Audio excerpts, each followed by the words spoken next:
Hi guys, Declan from Laco here. I just wanted to do a quick video just off the back of something I read yesterday about a couple of landlords in Aylesbury that have been fined £16,000 for breaches, safety breaches. One was an unlicensed HMO, and it just kind of winds me up that this thing, these kind of things still happen. I mean, it's not enough that the laws are changing heavily and good landlords are being impacted by the actions of careless or idiotic greedy landlords that just want to try and drag in as much money as they can for a minimal effort.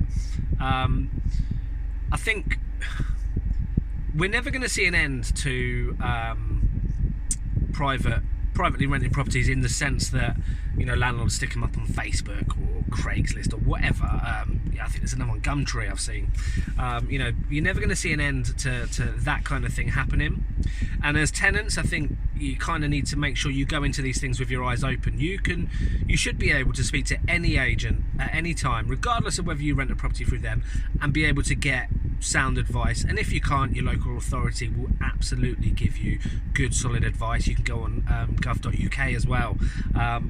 There's a how to rent guide, and there's a how to rent a safe home or a safe property guide, and they're updated fairly regularly, and they're really useful resources. A good agent by law has to send this out to you pretty much any time you rent a property.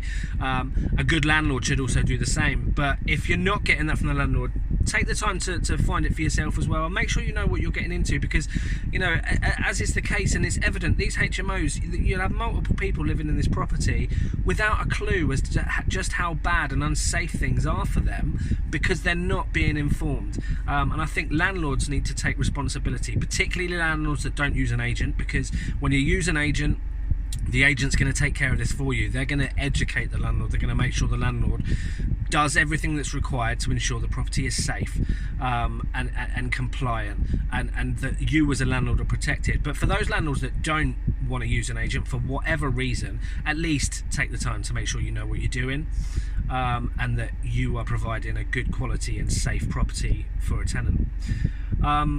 Look, I think I'll leave that rant there. It just kind of winds me up that good landlords are the ones being impacted by the actions of idiots, and it's something that needs to stop, and it's something that needs to be highlighted more and more, where these guys just act recklessly and unprofessionally, in my opinion. Look, I'll do some more of these videos. I know it's been a while. I've been kind of busy, with the new business, getting things off the ground and running, and it's starting to feel a little bit established now. I know it's only been a few months, but I've spent the last few years building up hopefully a solid reputation for providing honest advice and helping people make the most of their investments, and just being a good supportive agent. So I'll do more of these, because I think it's a good way to communicate out pieces of information, views. I know this one's a rant, the next one will be a bit more informative, but as ever, thanks for watching, guys. Bye bye.